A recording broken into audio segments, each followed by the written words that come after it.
Black is by far the most predominant chironomid pupa color. If you had only one color chironomid pupa pattern to use, I would strongly suggest choosing a pattern with a black body and a red rib. When exploring new waters using chironomid pupa patterns, my PBR, Phil's Black and Red, is one of my go-to patterns. Here are the materials you will need to tie the PBR. So let's tie the PBR, Phil's Black and Red.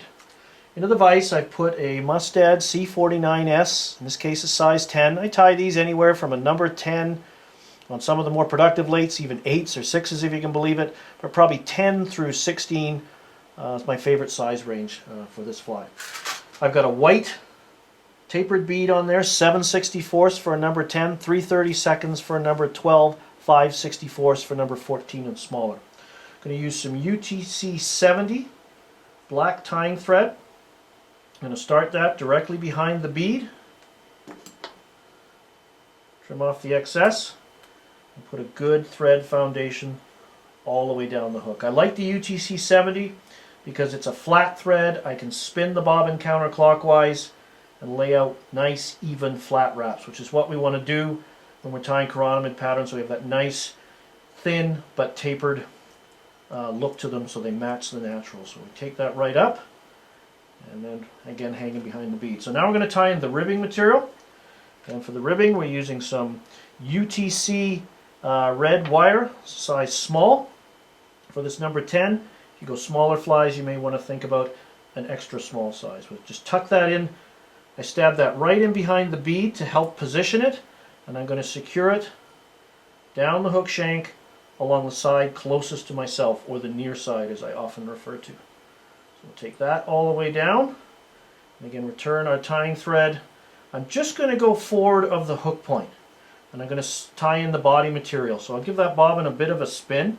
For the body, I'm going to use some dark reddish brown stretch flex. I'm going to trim one end of it to a tapered point so I can grab it easily with the tying thread. Get that around, a couple of firm wraps, and then once I'm confident I've got that tied in, you can see I'm pulling on it quite hard and securing it all the way down the hook. And again, this is to reduce thread bulk. And then we'll just put that off into the materials clip so it's out of the way and not bothering us. Now the underbody, what we're doing with this fly is we're taking advantage of the natural translucence. This is sort of Phil's Black and Red, but as you can see, it's not really a black-bodied fly. It's more of a reddish brown, which approximates so many of the natural colors. So we're just going to get the underbody tied in that we're going to use in conjunction with the translucent dark red-brown stretch flex, and that is red holographic mylar. And this fly will give it the nice inner glow once we provide the final body coating. As you can see, it's not really a black and red, but it's the situation when I'm going to start fishing a lake for the first time and chironomids are active. I'm not sure what I'm going to use. This is the fly I start with because it approximates so many different colors of, sorry, not colors, but so many species of chironomids, black being the most predominant. So we're just winding this holographic mylar forward in close touching turns all the way up. We can overlap a little bit as we get near the hook eye to help build up a taper. We want to try and build up our body dimensions on a slight taper. We don't want to make the fly fat and bulky, but it just helps finish the fly right at the back of the bead. We're going to build up a tapered thread thorax right behind the bead, and if you pre-build your taper as you're constructing the fly, it'll make forming that final thread thorax easy. So we've just tied that off. Now we're going to take our stretch flex and pull on it tightly to reduce bulk. Nice flat wraps adjacent to each other, and wind them all the way up. Carry this right up behind the bead, tie off,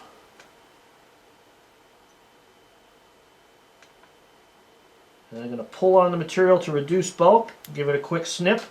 And then the danger with these stretchy materials is if you bump your bobbin, you could accidentally loosen them so they slide out from underneath.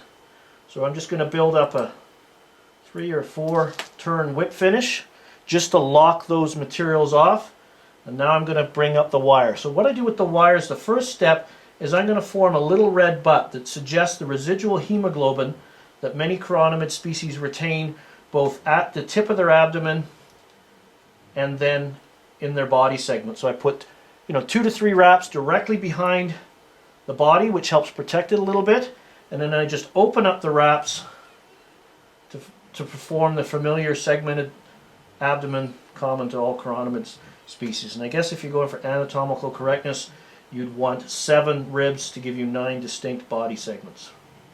We bring that up, tie that off, a couple of wraps, one in front to lock, and rather than risk damaging your scissors points or having an annoying little tag of thread, wire sticking out which can break your thread, I just place my thumbnail on the tie off and simply wiggle and twist until I helicopter or break the wire away.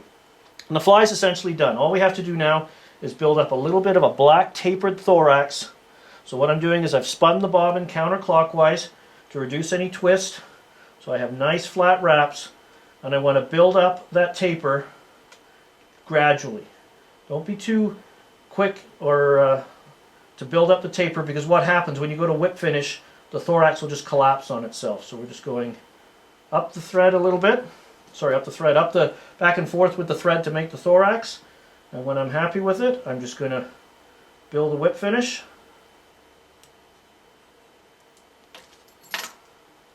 Pull everything tight and smooth and trim away the excess. So the fly is essentially finished. All we have to do is provide the final body coating, and this really brings out the inner glow of the fly we built in with that red holographic mylar underbody. And there's a number of things you can use. Your UV resins, such as your UV Fly Finish Thin, is a great choice, or you can use brushable super glues that are out as well. So today we'll just grab the brushable super glue and give it a quick brush. We'll touch those thread wraps right away, and then just simply carry that around. And a lot of times when I'm tying a number of these, I have a small rotary dryer, and I would just place that fly on there and let it spin around. But this super glue kicks very, very quickly. So there you go, the finished PBR. My favorite choice of chironomid when I'm not sure where to go. You just can't beat Black and Red or something close to it. For more information on fly fishing, and stillwater fly fishing in particular, please visit my website at flycraftangling.com. And if you're looking for lake-specific products, why not visit Brian Chan and my fly fishing store at stillwaterflyfishingstore.com. And you can also follow me on Facebook and join the conversation on Twitter. I look forward to seeing you tying another fly.